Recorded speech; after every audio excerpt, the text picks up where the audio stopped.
Dan from Red Ferret here. I'm just looking at the new Biolite stove, which has finally been released after several years waiting. This is it, all folded up, ready to go. As you sort of travel with it in your pack. The power unit sits quite nicely here inside the firebox, with the legs folded, and that's pretty much all there is to it. We pop that out, clip that into the hole. This is the thermoelectric part, which provides the power to the fan, which you can just see in there. Slot that in there, fold out the legs, and there it is, all ready to go. Alright, I think we're all set up here. Biolite kindly include a couple of these fire starters, which are basically sort of wood or compressed cardboard or something, mixed in with a bit of wax. So these make it really easy to start the Biolite stove. I've also got a collection of just small sticks which you'd find on the side of a trailer somewhere. They're all pretty dry, which is what you'll need. They sort of go up to maybe a bit thicker than a pencil. So that should be all we need to get the fire started. Snap off a little bit of that. We don't need the whole thing, just a bite-sized chunk.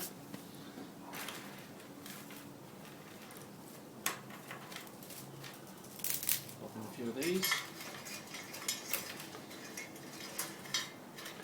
You can start the Biolite without the fire starters, just using some dry grass and some very small sticks or leaves or something like that. But if you use the fire starter, it greatly cuts down the smoke and makes it a lot faster as well.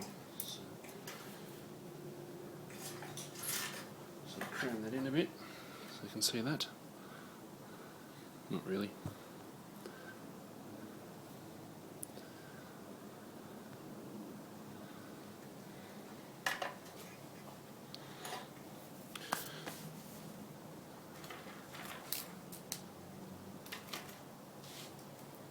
One of those.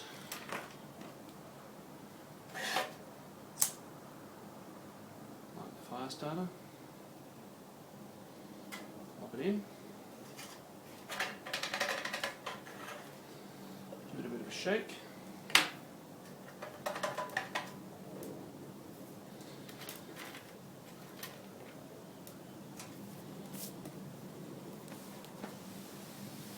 There's a bit of smoke early on until the fan starts up, which I can do now.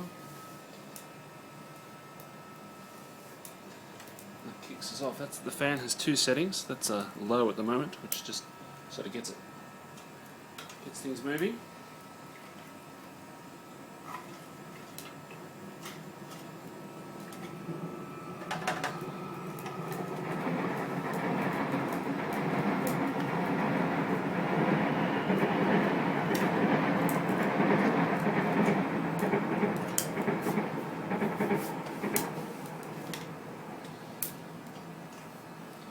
When that's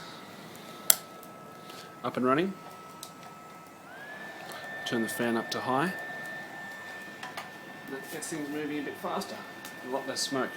Don't worry about that burn on the table. That was caused by another camping stove, which shall remain nameless. Definitely wasn't this one.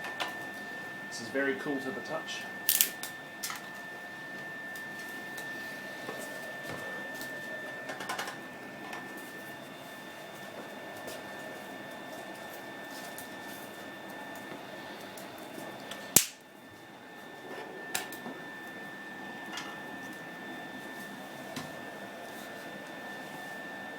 So you can, with the fan going, you can definitely hear the stove.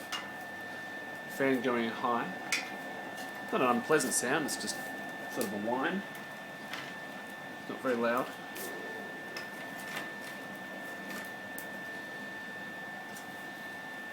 And so in sort of a couple of minutes we're up and running.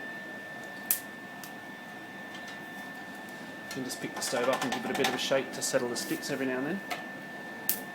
There's a row of jets along the top here, which is where most of the air comes out from the fan. And most of your fire needs to be, most of the fuel in the fire needs to be below those jets to allow the air to circulate properly. So when the stove's up and running, or has been up and running for a while, those jets can become blocked, well not blocked, but they can be covered by some of the fuel as it gets higher up. That can cause cause the fire to stall a bit, so you can just give it a shake and keep things going again. So we're moving along here. Fire really coming out. Let's pop some water on.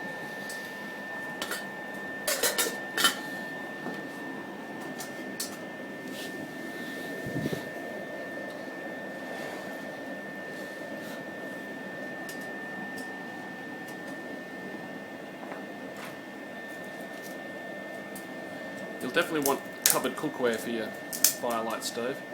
Although it's pretty clean, you get the little stray bit of ash and embers come out from the sides, and your pots definitely will go black, as you can see.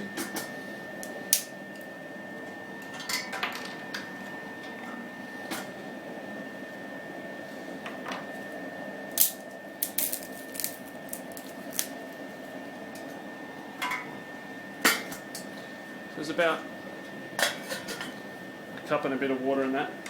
It's room temperature, which out here the room temperature is about 15 degrees or so. 15 degrees Celsius. So one thing I have noticed whilst using this stove the last couple of weeks, or last week or so, is that you've pretty much got to keep an eye on it. You can't really go off and do much else while it's on. Just got to keep the fuel up to it to keep the fire up. With the fan going, it really rips through the wood. The fan has two settings, high and a low. It's on high at the moment, and that gives you the best efficiency, least amount of smoke. You can put it on low, as I showed you when I was starting it up, and it makes it a bit quieter, and the fuel use goes down, but it does mean you make a lot more smoke.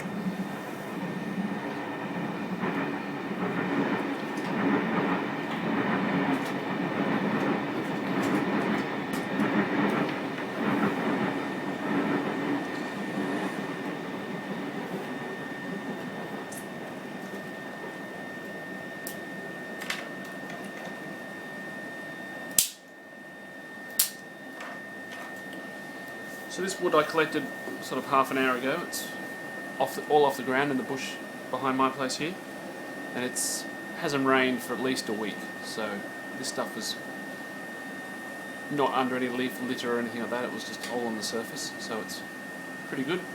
Pretty much the best you can sort of get in winter time. And as you can see, it's burning very well. Flames pouring out the sides under here. Got some steam already. And this, I think, is where the Biolite sort of really does its best work. It's for short term, make a cup of tea, side of the road, side of the trail, or maybe boil some water up and cook your pasta or so forth while you're camping. Even though it's a gadget charging device, you don't really want to keep it going for hours. You just can't. The firebox here fills up with ash and bits of unburnt stick, so you can't really keep it going without having to tip it out every hour or so and relight it. So, we've got a rolling boil here already. So that's taken 2 or 3 minutes, and the fire's still going strong.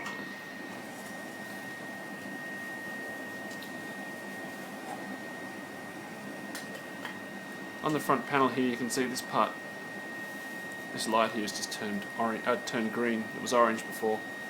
The green means it's ready for recharging, so you can plug in your phone or a LED light or whatever you need for your camping. So the USB port's just here under this rubber gasket.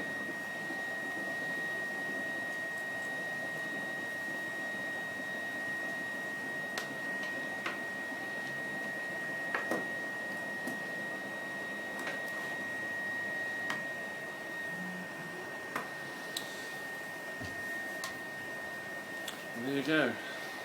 Charging. Gadget charging in the great outdoors. To keep the gadget charging up, you really need to keep the fire going. It needs a full fire, it can't just sort of have coals at the bottom.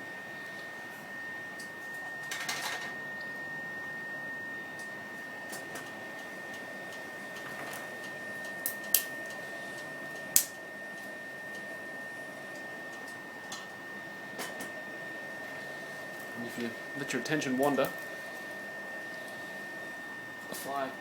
the stove can tend to go out a bit. But a quick handful of sticks and you're up and running again. Let's take it off for the moment.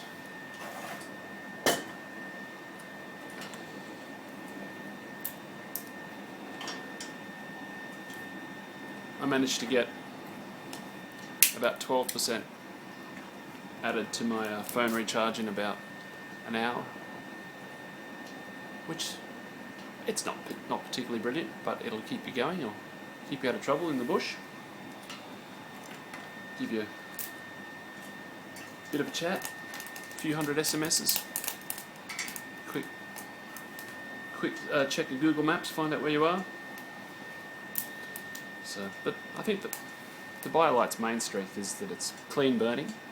It's just, while it's going like this, there's almost no smoke. There's a slight smoky smell, but I'm under cover on a balcony, covered on 3 sides, only open on this side, and it's fine. It's very easy to use, and keeps you warm. Roast your marshmallows. Plug in some LED lights and you don't have to use your headlamps. It's easy to move. It's coolish to touch.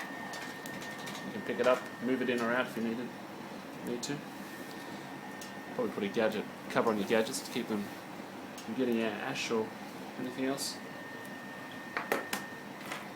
And a long USB lead. Probably another good idea. So we're winding down a bit here. Taking the phone out and it's just letting the fire die down a bit. That's all we've got left. A few sticks and embers. You can see the charging lights go into orange instead of green, which means we can't plug any devices in, but the fan's still going. The fan sort of gets all priority from the heat supply, from the electrical supply. And so we burnt, I don't know, 3/4 of the pile of sticks that I had there. And that's sort of a tiny handful of ash you got left.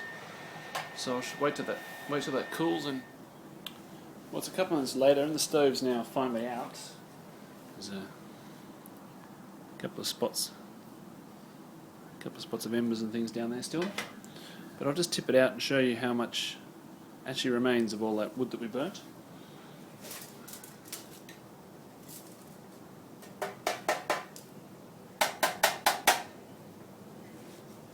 And that's pretty much it. So it smouldered away for a little while and just sort of turned to ash. And that's pretty much it. So I don't know how much was there. 1/4 kilo, 1/3 kilo sticks. But yeah, it's very efficient. There's almost nothing left when it's all done and dusted. Now the stove's still a bit warm, but being aluminium, it cools down very quickly, so you can pack it up in your pack in about 5 minutes or so and get back on the trail. So that's the Biolite stove. I hope you enjoyed watching it, and check it out. It's a great piece of kit.